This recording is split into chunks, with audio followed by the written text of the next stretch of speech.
Hi, and welcome along to AFTV News Daily.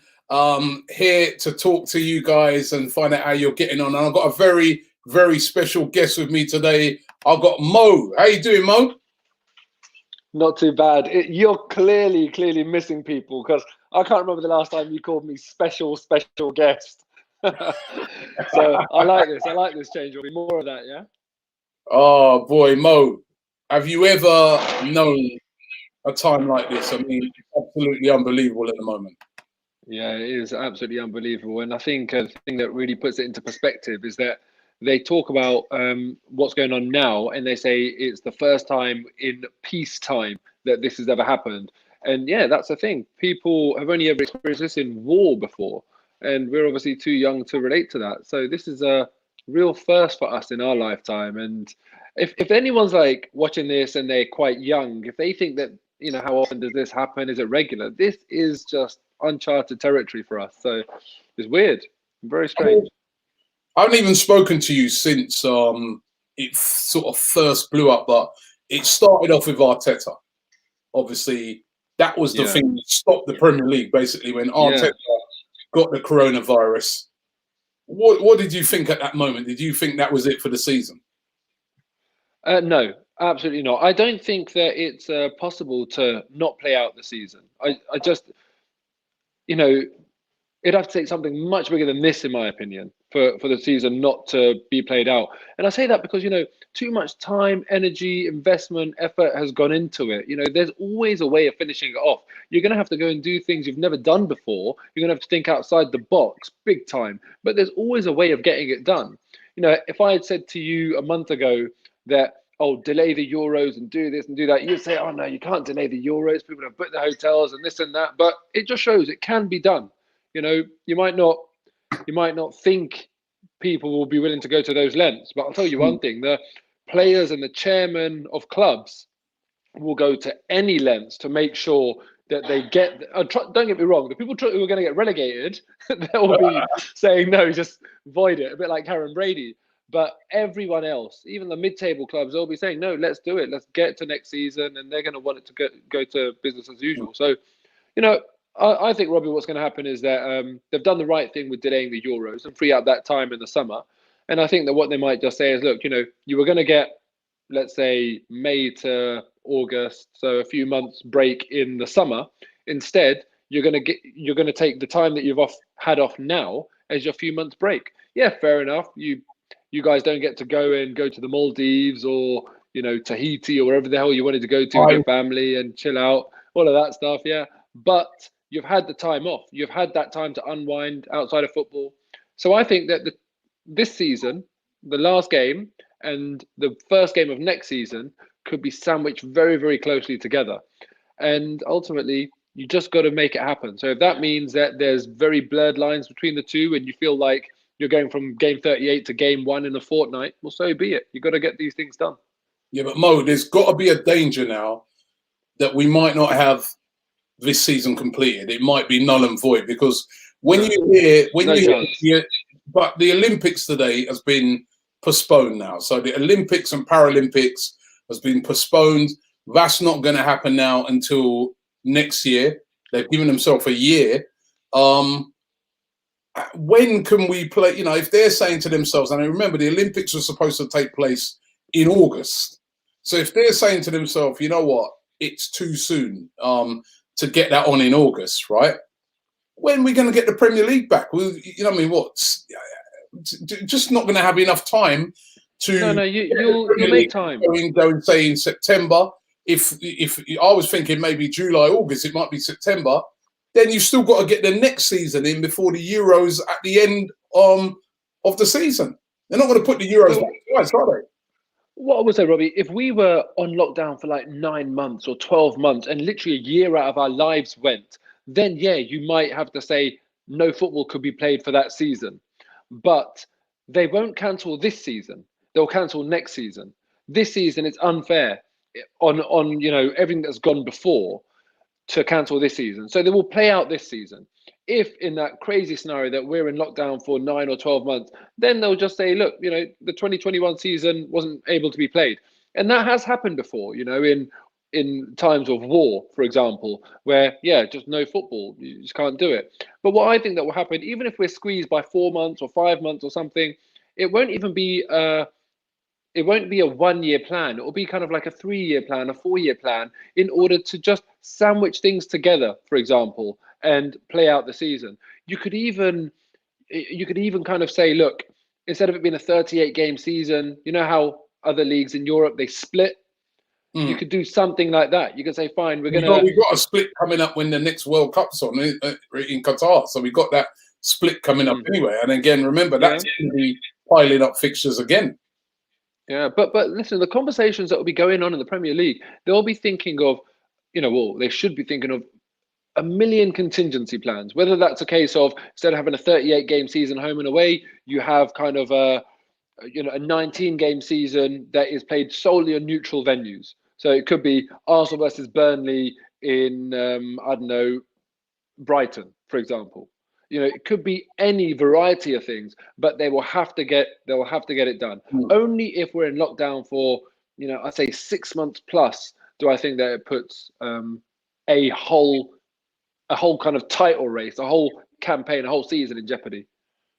Yeah, well, Mo, listen, you're saying that, and it seems, as I said, with the Olympics not going on, you start to wonder. But there has been a lot of talk that maybe the solution might be to finish off the season behind closed doors. Now, we've seen some of them closed doors games. We saw a few of them just before all of this really got crazy. What do you make of those? I mean, I'm not a fan of those closed door games at all. There's no atmosphere. It's like a training ground game. I mean, could we realistically see a season finished off in that manner? Would that be acceptable? Yeah, potentially. Look, as I say, as fans, we hate that. But you're telling me that club chairman and, all of that sort of stuff that have overseen, like, putting blood, sweat, and tears into a whole season, you think they're just going to be okay with it just petering out into nothing? They'll absolutely want that to happen. And it will be crap. Don't get me wrong. That will really suck. It will be so bizarre to, want to be at a game and through no fault of our own. It's not even like it's a punishment, handed down by UEFA or anything like that. We're just going to sit there and watch a team that we love play in front of no fans. But ultimately, that is an option, and it has to happen. Ultimately, they've got loads of different options. They're going to have to think outside the box, but that's definitely one hugely likely option. Let me just there's a lot of comments coming in, Mo. Thank you to everybody who are sending in their comments at the moment. I don't know what you think of this one. This is from Tony G, and he's saying the season is void no matter what. The whole process has been tainted. The season that never was. Sad, but it is what it is. What do you make? Not at all. No, not at all. Because why? Why is it void? No individual team has got an advantage or a disadvantage. It goes back to that old thing. Arsenal will play a team, will play rubbish, and you can blame it on the weather, you can blame it on the wind, you can blame it on the slant of the pitch. But ultimately, it's the same for both teams, right? You both change sides at half time. It's completely fair. And so's this situation. It's completely fair on all teams. So when they kick off again, it's just got to be completed. You can't void it. That's the one thing that is unfair. All right. And then there's this gentleman here, Ngozi. He says, unfortunately, this season should be cancelled without attaching any emotions to it. It has been a disaster year, and we should start preparing for next year now. And of course, obviously, if they did cancel the season, the amount of money, the sponsors and all that would lose. The amount of money all the football teams would lose. I mean, it'd be unbelievable. But look, let's just ask this question, and let's be really, really honest about it. It's been 14 years since we won the league. Well, actually, 16 years since we won the league. Now, tell me this: if we were on the verge of winning the league like Liverpool are, I think they need 2 or 3 wins. I think it might even be 2 wins. Yeah. If we were on the verge, honestly, would we entertain the conversation of nulling and voiding the season? No, we wouldn't. We wouldn't. We wouldn't. But then, would you want to win the season playing the rest of the games behind closed doors? Robbie, you're telling. If you said to me, Arsenal will win the title next season after 17 years of not winning it, but every single game has to be behind closed doors and I can't watch a second, I'd take it. I just want to win the league. Do you know what I mean? No Liverpool fan is going to care. They will take what they can get. Trust me. So listen, I just feel as though the game, the season will finish. It has to finish. And the people that are saying this, because this guy especially said no emotion, but could you really be honest and say that you'd be saying that no emotion, all of that stuff, if it was Arsenal in Liverpool's position? Never mind 16 years. How many years have they been waiting? I know. Daniel Robert here says, how about shorten next season? Do a North League and a South League. I'm not Look, you see, I wouldn't do that personally. I'd rather have the whole 38 games, 19 games, all neutral venues, something like that. Whatever the hell it is, we can come up with loads of ideas right now. But yeah, shortening the league is an option. But it's got to be done. The one thing I would say about the Liverpool thing is that it would be hilarious. Don't get me wrong. I'm not banging the Liverpool drum saying, they should win it. I don't care. It would be, come on, wouldn't it be hilarious? I remember a few months ago when people were sort of making a joke about it. Oh, they may not get it because of coronavirus, and we were just laughing at it. But now it's serious. Now it could happen. Time to Expose says, forget about football for the time being. People are dying. Football isn't important at all at the moment, and I hear him on that. But one of the things that's going to bring us back to normality when this whole thing hopefully is over is going to be things like football. You know what I mean? To just get our mind off. I mean, I could do with watching some football right now just to take my mind off of the continuous coronavirus. Yeah. I mean, look, 100%. But the problem is, I'm not trying to trivialize coronavirus at all, but there's a hell of a lot of problems in the world. People are always dying. You could make that case that football's just not important at all. Until you find a cure for cancer, who cares about football? Yeah, but I get that. We've never seen something like this where, in India today, they locked down the whole of India. There's over 1 billion people in that country. They've shut it down. I mean, we've just never seen something like this before. Robbie, I'll tell you one thing, though. The thing is, other countries have seen something like this before. You look at Syria, you look at Yemen, you look at Afghanistan, Iraq. They've seen situations like this and worse. More casualties, more tragedies going on in war and foreign intervention, all that sort of stuff. But we don't say it then. We don't say, oh, let's not play football then.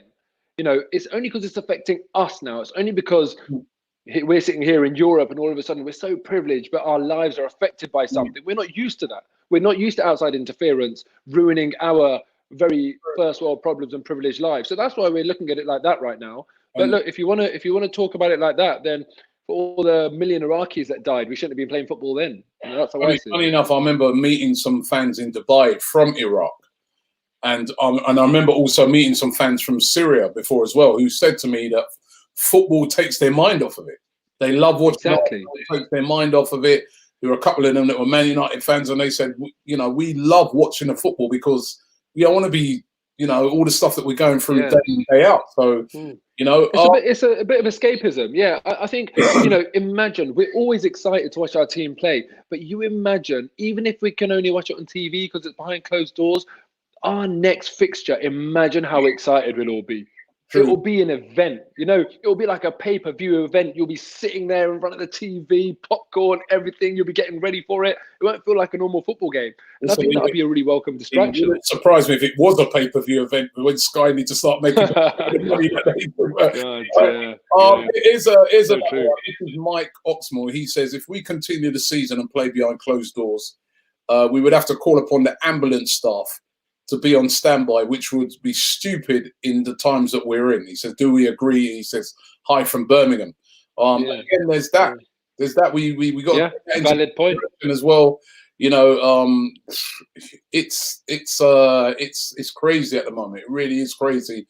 I mean, Mo, this is one of the things I was asking the other day, right? The transfer window now.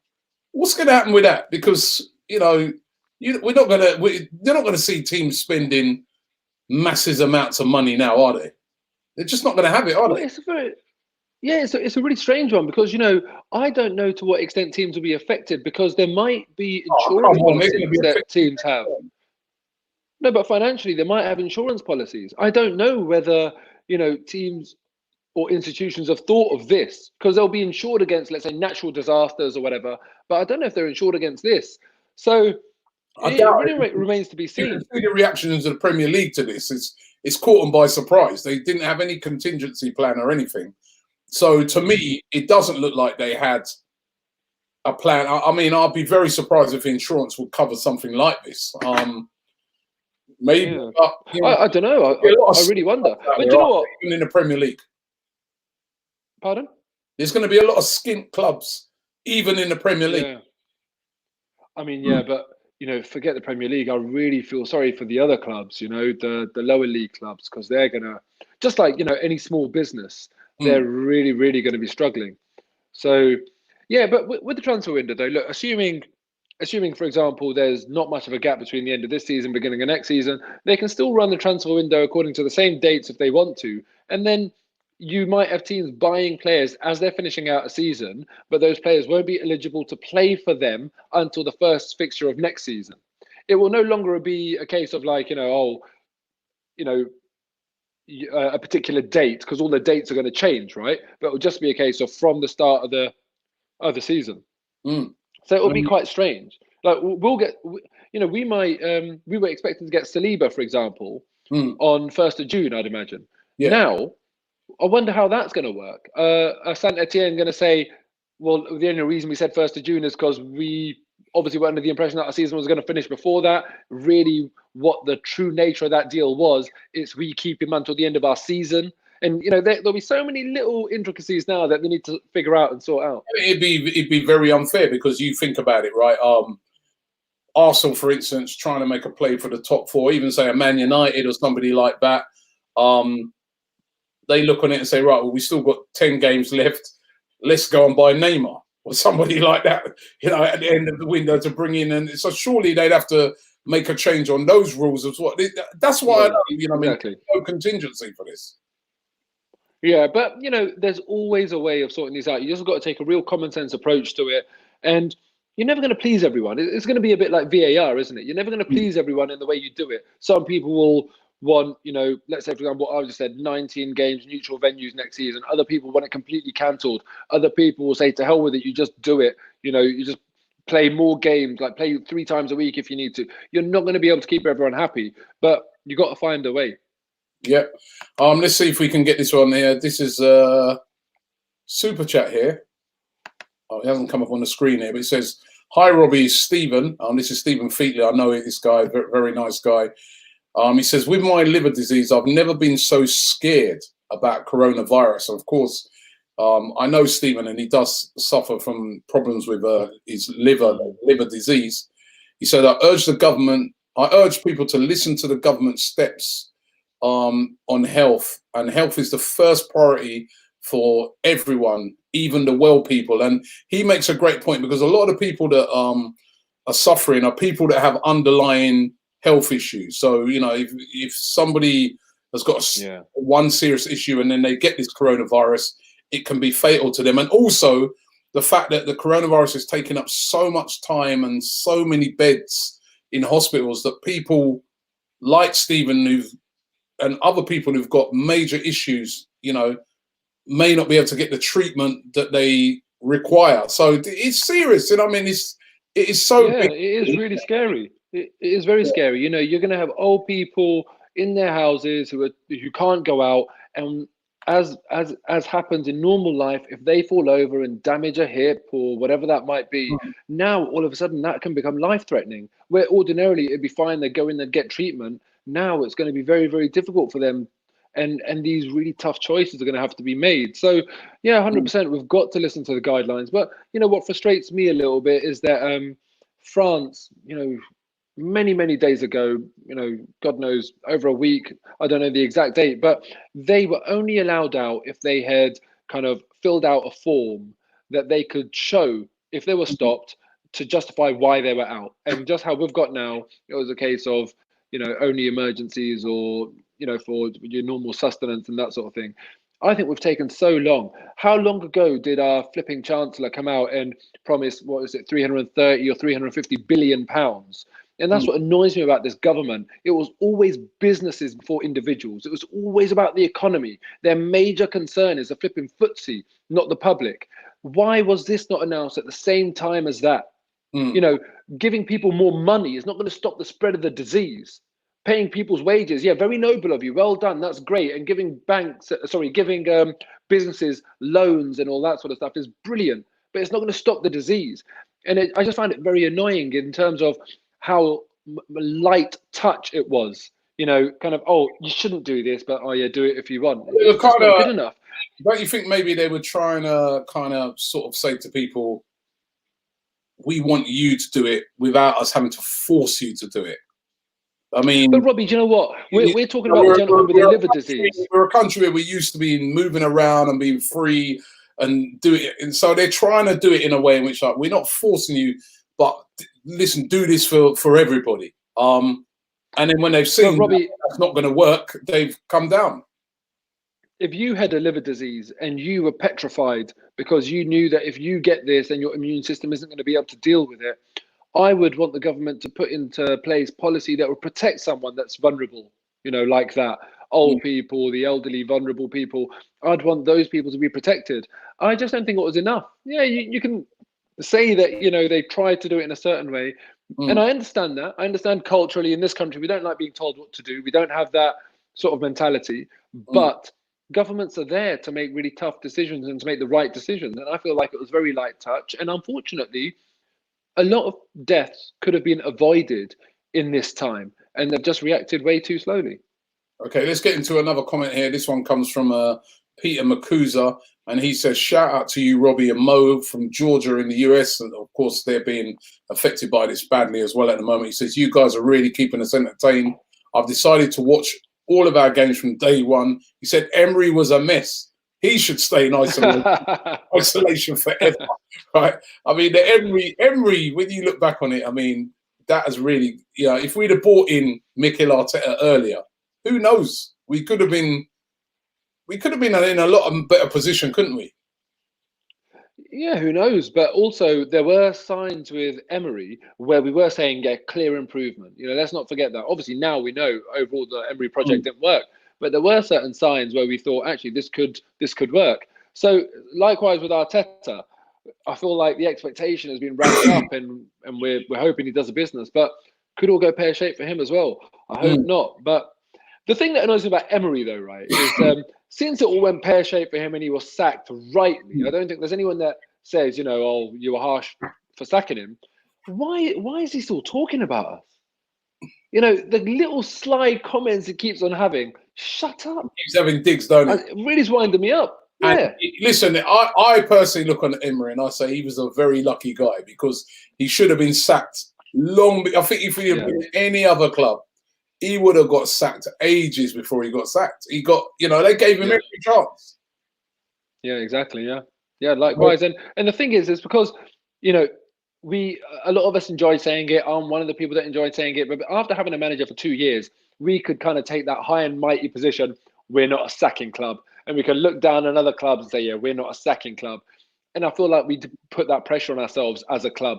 So that's why Emery actually got more time than he would have anywhere else, because we wanted to retain that. Yeah. Sorry, let me get another one in here. This is Gary Morgan. He says, and I can see he's got a Liverpool emoji here, right, in his thing. So he says, I don't understand why some Arsenal fans, if you were top of the league, you wouldn't want the season to be void, which was sort of what you were saying, Mo. And then then moving on to this guy here, Tiago. He says, ha ha ha, Liverpool for the first time in 30 years are going to win the league, and a global pandemic comes along to cancel the Premier League. Ha ha ha! And he's got a beer, laughing emojis, and it is wicked, right? You know what I mean? It is harsh. It would be very. But, I mean, look, it's harsh, but it'd be hilarious. Come on, imagine. It would be hilarious. The only way that could be funnier is if it was Tottenham. But, you know, other than that, it's hilarious, man.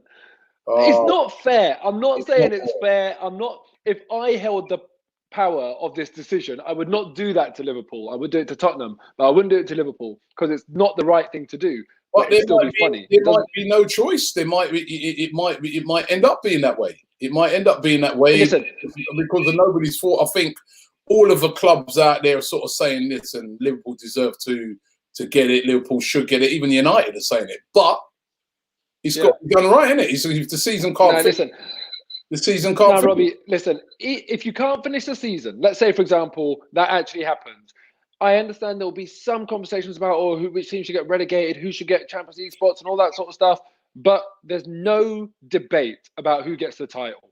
You don't need Liverpool to play any more games. We all know deep down they're winning the title. Even the if they get it that way, if they get it that way, you imagine if you're a Man United fan now, they're big rivals here. You're going to be like, you never won it properly. Yeah. They'll say that. That's the nature of football. But Robbie, they have won it properly. They don't want to win it like that because people are going to be like, you won it by default. Yeah, but Robbie, we know they've won it properly. We've watched the season. Do we? Come on, of course we do. Liverpool absolutely have been brilliant this season, and they have won it. They deserve it, absolutely. So, listen, I don't care. Even if you void the season, you give them the title because they absolutely deserve it. I have to say that as a football fan, but alongside that, it would be hilarious if they didn't get it. It's like watching someone fall over. You shouldn't laugh, but it's funny.